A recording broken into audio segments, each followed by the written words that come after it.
Hey, film gazers, Kat Patrong here for the Film2Gaze podcast. This podcast is all about underground cinema, and we love highlighting the experiences of indie filmmakers in today's industry. And today's guest is Andy Hauptli, a writer, producer, and aspiring agent. He has recently produced a short film called The Embrace, and we will be diving deep into all that and more here on the Film2Gaze podcast. Hey, Andy, it's so good to have you. How are you? I'm doing great, Kat. Thank you for having me again. Nice to get this recorded and just great Sunday. Very excited to be here. I'm so happy you're here. I know we had like some hiccups during the last episode, but you know, it wouldn't be film without multiple takes, you know what I Right. mean? Exactly. That's the perfect metaphor right there. Yeah. Yeah. So before we jump in, I do like to start off with like some icebreakers. So let's see how well you know your favorites and stuff like that. So which Oh gosh. one of your favorite directors would toss their cup and saucer over their shoulder when they finish their tea? Is that Alfred Hitchcock? That is Alfred Hitchcock. Yeah, very nice. Yeah. Um, That sounds exactly like him. So I he's figured that very would be exactly. He's so it. like dramatic in that sense. I know. He's a bit of a character. A great director, probably not a great person, but quite a character in himself. Yeah. And Yeah. and speaking of Hitchcock, he does like this like routine where not even routine, it's kind of his style where he'll just shoot one set productions and stuff. Mhm. And going into like your experience as a filmmaker, how important is it to like use your resources when you're Mhm. tight on budget?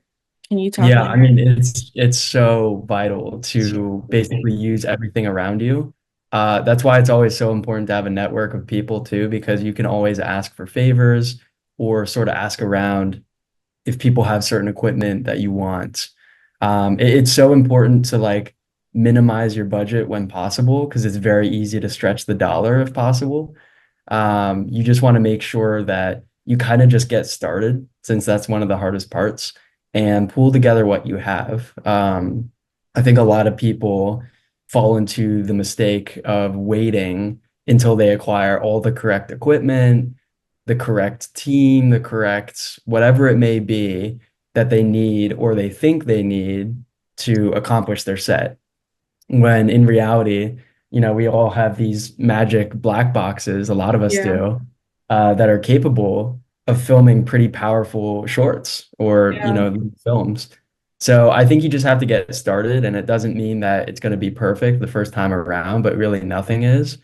So you just got to get started and then really track your budget. I love using like Google Sheets or Excel and kind of in a line producer type way, Yeah. which I'm happy to explain.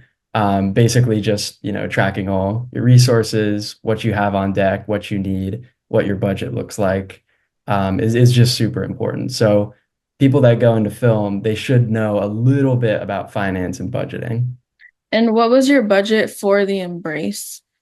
Oh man, I mean, it was like probably not even $150. Wow. It was literally a class project that I ended up like writing and directing and shooting myself with a great team. And we just made the project for class, but I ended up liking it so much that I ended up submitting it to festivals. So yeah, it was only like a $150 budget just for a couple practical effects. And then feeding my cast and crew just for a 1 day shoot is super simple. Yeah, and The Embrace is an award-winning film, correct? Oh yeah, from a Yeah, it couple is. festivals. See, It's you an don't honor. need a whole lot to, get your story across. Um, Sure, yeah. No, yeah. it's been an honor to have it go through the festival circuit. It's pretty much past its prime now, so I kind of have to move on to other things, but it was a great run pretty much through, I'd say January through April. It was doing pretty well. That's awesome.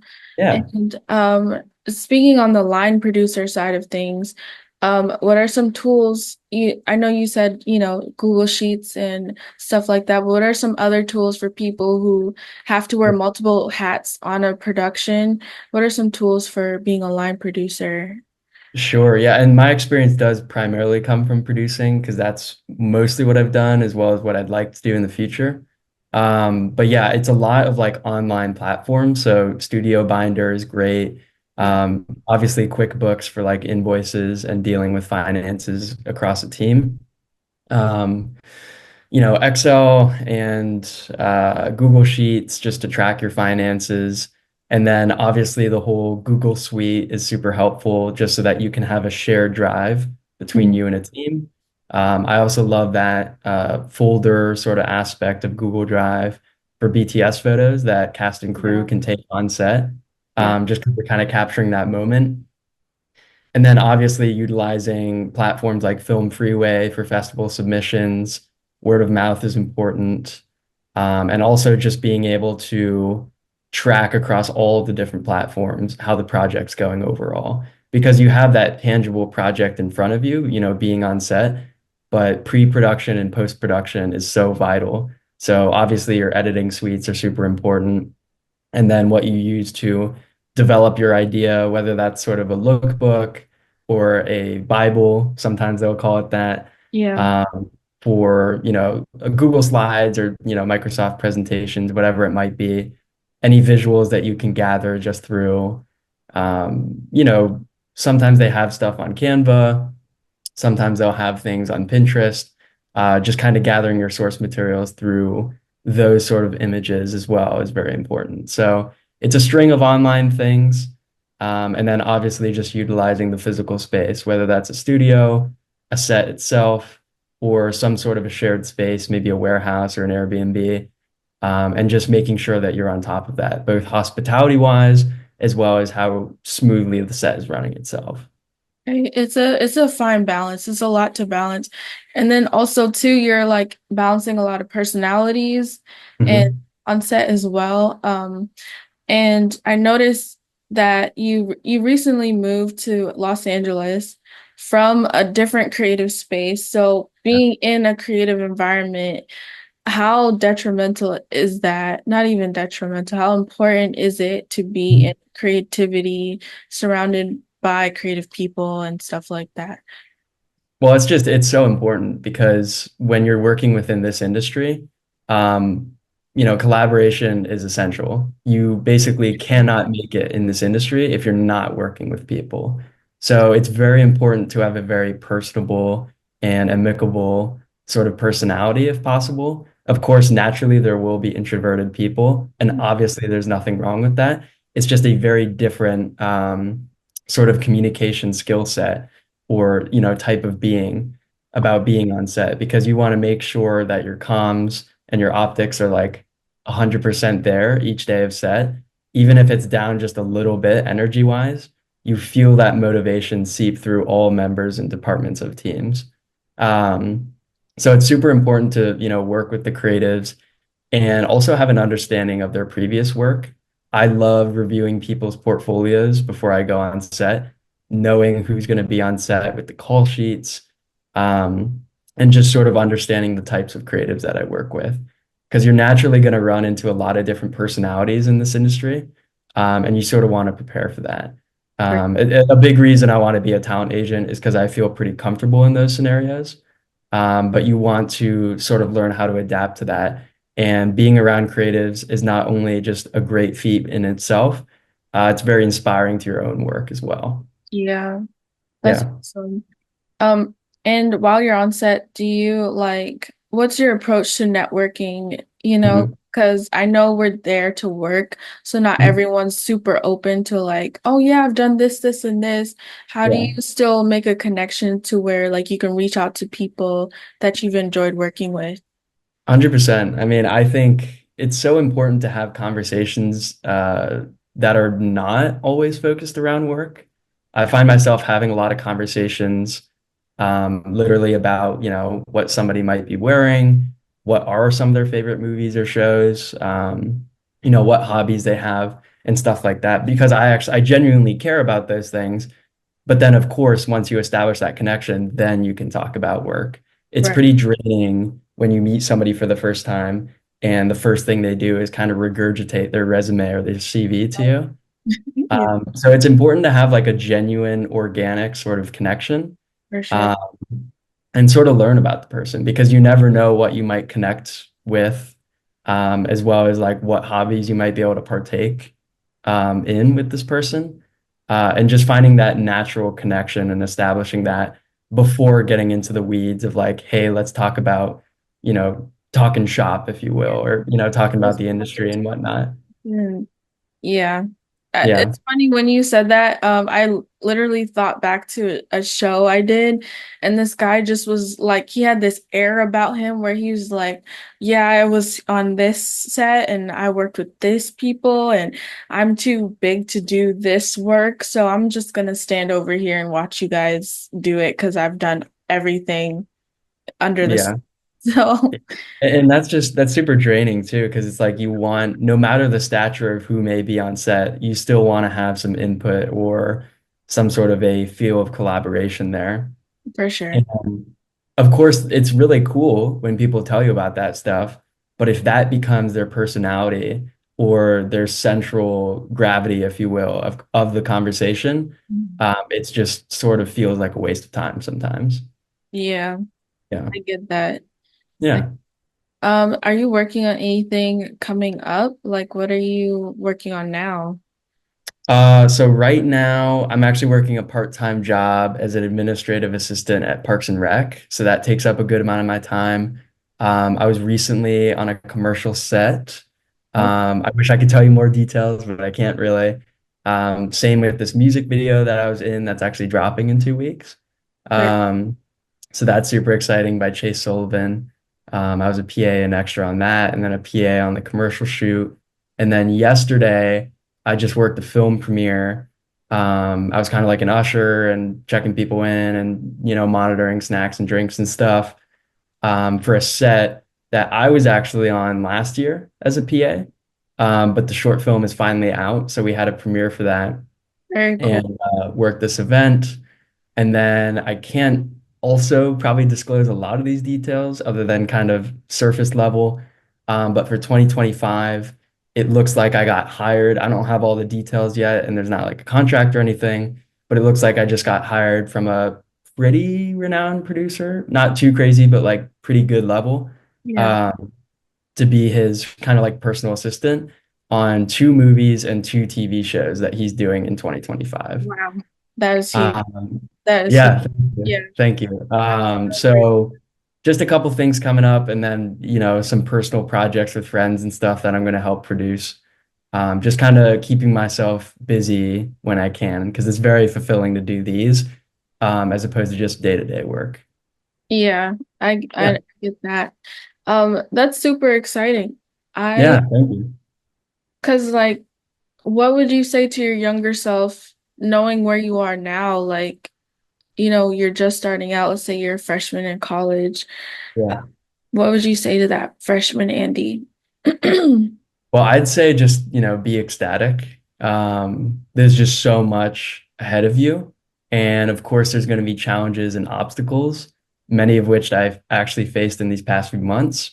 But, there is sort of a light at the end of the tunnel, and there's so much to look forward to. And, when I was a freshman, I was what, 18, 19 years old. Yeah. Uh, and doing the work that I'm doing now at 22, I think I'd be very impressed with myself because it's just, there's still so much time ahead of me and we're still so young that being able to work on some of these projects and actually work in the industry that I want to work in and sort of not quite, but like almost have that dream job is amazing. It's just an absolute privilege. It's super lucky of me to be doing this. Mhm. And of course, it took a lot of hard work, but I think the younger self would recognize and sort of reflect on that work and be pretty proud of where he is now. For sure. And Yeah, I love that you're surrounding yourself with people who are like-minded because that iron sharpens iron mentality. And wherever you yeah, fall short, you can lean on someone in your community to like help you out in that sense, you know? I think that's 100%. awesome. Um, Yeah. so I heard you're writing on a few projects. What is your writing process like? I'm always I wouldn't say so. I do mostly development. I don't write a lot. I usually write some of my own projects, Mhm. which was The Shoes We Wear, a documentary I did, The Embrace, and then I have this other idea that I have in development, but I haven't really worked on it. But I eventually want to, make that and produce it someday with a probably director friend of mine attached to it. Um, so yeah, I wouldn't say I'm much of a writer, but the development process that I do tend to go into, and then I'll usually attach a screenwriter friend of mine, is sort of like gathering all the source material that I have, whether that's from movies I like, shows I like, books I've read, videos I've seen online, random photos, whatever it might be that kind of inspires me to create the things that I create and literally surround myself with those. Like I will open books, keep them on my desk. I will hang things on my wall. I will open tabs on my computer of all these different source materials and sort of pull from them yeah. because I don't really believe in the concept of an original idea, especially nowadays.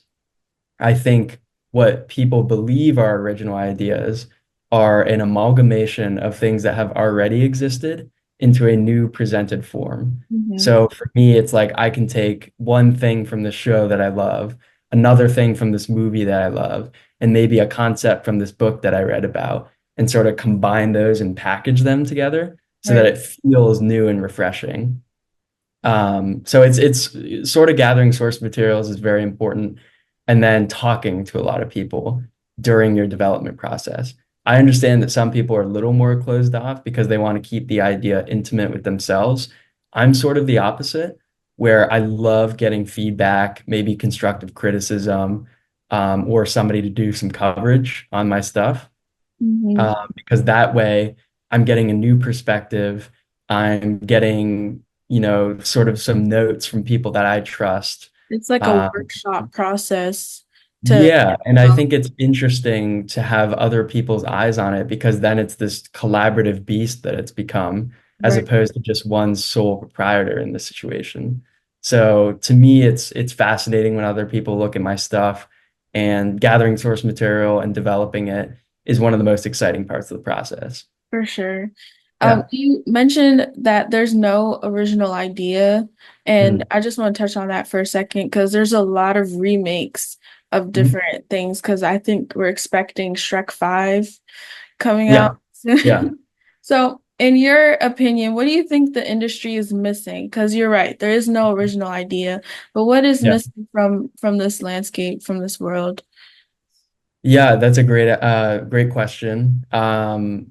So not necessarily original ideas and not remakes or sequels. I think we just need sort of new concepts. That doesn't mean it's a new idea, but it's Mhm. a new way of presenting something that is interesting and familiar. Yeah.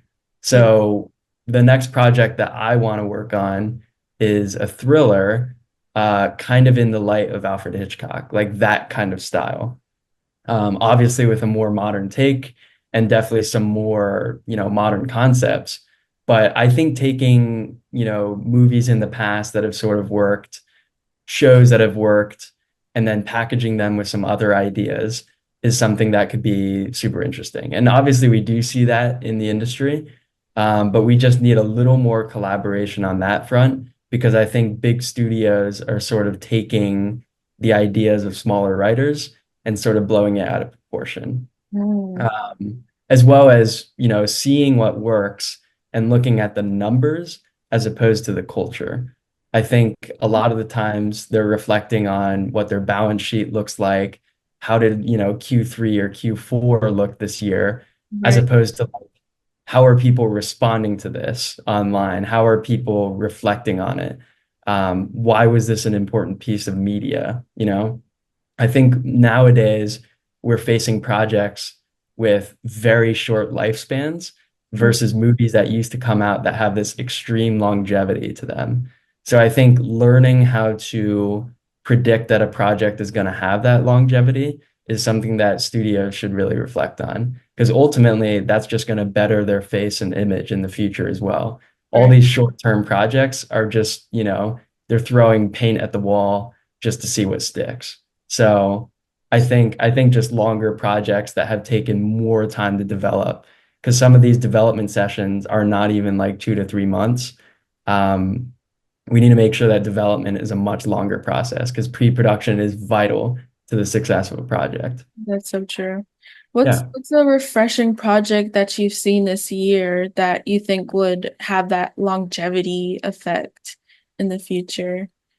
Yeah, that's a good question. I think actually I'll do a very recent example. I'm actually seeing it tonight for the second time. It Mhm. literally just released in theaters about a week and a half ago, The Wild Robot, which is the newest DreamWorks Studios film.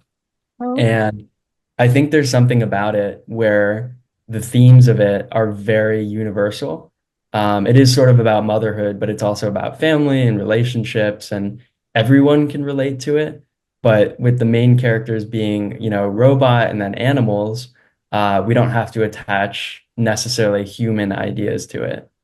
Hmm. It also doesn't tackle huge issues that we're currently dealing with. It just feels like a story that could have existed even years ago, also years forward. Mhm. So I think it's one of these ideas that a lot of people can connect with. And I know that for the theater that I was in, everyone was sobbing throughout Oh, the runtime. I know I was yeah. too. Um, Very touching film, lots of families, but also young adults. That's what I find very interesting when you can kind of increase the demographics as well as the age range of your audience. That's when you really found something special. Because Right. of course it's great to find your niche, but if you can create a message that's universal and that people can connect to on a sort of wider scope, Mhm. I think culturally it's just such an important artifact for the time, but also moving forward. For sure. I think Yeah, the Wild Robot slipped under my radar. I'm gonna have to check that out for it's sure. incredible. I highly recommend. If you want to cry, Yeah. go watch. I'm like, do I want to cry? Yeah, I could cry. That A sounds. little bit. Yeah, it's healthy. It's refreshing. It is. I love Yeah, movies like that where it's refreshing and you walk out feeling so immersed that like you kind of forget you're in the theater. I think that's the best right. feeling. Well, Yeah. and that movie too was very immersive because the animation itself was really, really great. I think it will age well. And then the backgrounds, they sort of had mixed mediums for this movie. The backgrounds were painted in watercolor, similar to a Studio Ghibli film. That's So you have sort of this 3D rendered, beautiful animation that was very well done with detail and texture, but then also these like beautiful landscapes that were all kind of watercolored, water painted. That contrast creates a really striking image on the frame. So it's a beautiful film. that sounds awesome. Are you Yeah. the type of person that'll sit through the credits to see like who worked on things or Rarely, unfortunately. I wish I was a little more inclined to do so. Selfishly, it's only on films that I've worked on, that's uh, or that like my friends have worked on.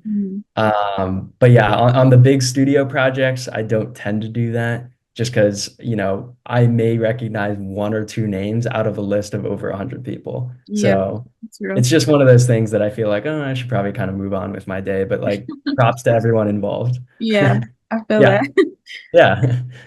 yeah. Yeah, so we have a quick segment called the PA peasant section, Great. but I know that you sign a lot of NDAs and you can only share what you can share. Sure. So do you have any fun PA set stories that you want to share with the audience? Oh gosh, that's a great question. I think, yeah, so I mean, I can talk about this one. So last year when I was working on this one set for a film called The Apple Tree, Hmm. um, starring and directed by Naveed Nigban. You can kind of look up that name later if you're interested. Um, that set was really fun because I was working with a 11 and a 12-year-old. And the main producer that I was attached to for that project, she had a call with me and then the three other PAs that were on set. just kind of like an initial Zoom consultation. Mhm. And she asked us as she was sort of assigning like micro roles for each of us. Of course, we're all PAs, but like we kind of had our own little niches within that. Mhm. Uh, she asked us like, who's really good with children? And then no one kind of raised their hand, but then I kind of gave like a half and like I could do that. Because I was a, summer camp counselor for a bit. And she's like, okay, great. You're gonna be like our talent wrangler. And I was like, oh, does that mean I'm working directly with the kids? And she was like, yes, that is exactly what you'll do. And so I get on set and we're working in Santa Clarita in California. And if you don't know about Santa Clarita, it's super hot during the summer, which is when we were filming. It's two Mhm. weekends. And it was over 100 degrees every single day. Oh, And so we had an on-set medic who constantly gave out electrolytes. And, everyone was just so thirsty, finding shade. And like we were trying to get up the shots pretty quick so that no one would overheat. And so for the kids, as the PA, I had a couple tools essentially to help out our main characters. So I drove a SUV that basically was mine for both weekends, which is crazy. So this really nice, like brand new SUV that we rented.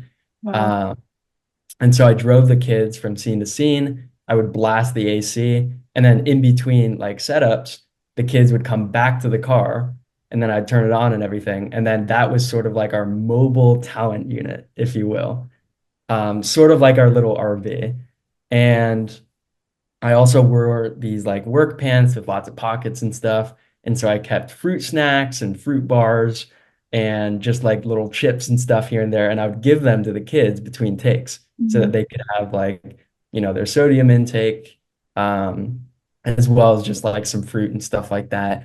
And then as we were walking to each of those takes, I would, shut off the car, park it, and then I got an umbrella from the back of the car, and I would literally walk them to set with the umbrella under the shade, just these two little children. And then between takes, when we were actually like still needed on set, but couldn't have enough time to go back to the SUV, I would just give them waters, label them, and then hold this umbrella over them. So it was nice that I got to shade myself, but then also these two little kids. Yeah. Uh, and so their parents became very fond of me. And then the kids themselves, of course, they were like, this is our fruit snack guy. Oh, Like he's like the hookup. Like he will give us the fruit snacks whenever we want. that's So it was super fun. And they're super nice kids, Michael and Mason, um, who I got to see at that film premiere a couple days ago. So it was great. yeah, that's very cool. You're like an Yeah. elite employee. Like you went above and beyond. And Yeah. um Yeah. I feel like not I can't speak for everyone, but when you put enough energy and attentive time and attention into what you're doing, it reflects in the work and that's how you get rehired, you know? So 100%. and you also made it a less miserable experience for the kids because I'm sure they were like It could have easily been. Yeah. could have easily been, yeah. So shout out to you, Andy. That sounds like an awesome experience. Yeah. It was super fun and just super funny as well. Did you get connected to another job from the job you did with that one? Yes. So I wasn't on set again after that for a while because I went back to school. But I kept contact with a lot of those people on the set. Mhm. And for that set, of course, I was a PA, but I was shadowing a producer who I really respected already. And he taught me a lot. He was the line producer for this set. And he's actually the one that I'm going to be working for in 2025. And so we kept that connection and would reach out to each other probably every like 2 or 3 months just to check in. Mhm. Uh, and then, yeah, I mean, just that set experience, like the main producer that I was attached to for that also came back and asked me to work the premiere for that event. So I got paid to basically attend my own little film premiere. Right. Uh, so yeah, very, very good connections. Like I still keep in contact with a lot of them. And then I'm getting coffee with another one of them this week. So it's just keeping that connection because you never know when another set might come up. Because if they're like, hey, now I'm running this set, if they got a little more renown, if you will, they'll Mhm. think of me. They'll For be like, sure. oh, there was that one really great PA who sort of put his heart on the line for this project. We should definitely call him back. So it's good to be in people's networks if you can. Yeah, it's so important. Yeah. So we're definitely gonna see your name in the top line uh of the credits. Sorry. Hopefully one day we'll see. Yeah, We'll, for we'll try sure. our best. I love that you're networking and you're putting yourself out there in LA, which is a very hard city to do this type of work because Mhm. it's saturated, but the more you make connections, the more you build. So Mhm. I'm very excited for you. It sounds like you have like a lot going for you, Yeah, thank you. and it's inspiring to the film student who's in it right now. It's inspiring to like, you know, to me, honestly. Yeah. I appreciate that. Yeah. Yeah. So where can people connect with you if they want a line producer? Yeah, I mean, I'd say Instagram, sort of the main one. That's super easy. It would just be Andy_Hauptli. I also have a LinkedIn, which is Anderson Hauptli. So for more professional sort of inquiries, I'd say reach out on there. Um, And then otherwise, I have like a website, andersonhopley.com, where I have a contact page. You can always reach out to me there. So whatever's the most comfortable for you. I'm very casual. Don't send me a cover letter or like this huge paragraph of text. Like just reach out and say, "Hey, I want to chat about whatever." I'm super easy to talk to, I think. So whatever it might be, like feel free to reach out there. Yeah, for sure. Yeah. But Yeah. I just want to thank you again for sharing your experience with our audience. I do want to remind the people listening to follow at Page to Frame, where you can Yes. connect with more underground filmmakers like ourselves, and to follow at Film2Gaze on Instagram. And yeah, Andy, thank you so much. I'm so excited for your career. And yeah, we'll catch you guys in the next one. Thank you so much, Kat. Yeah.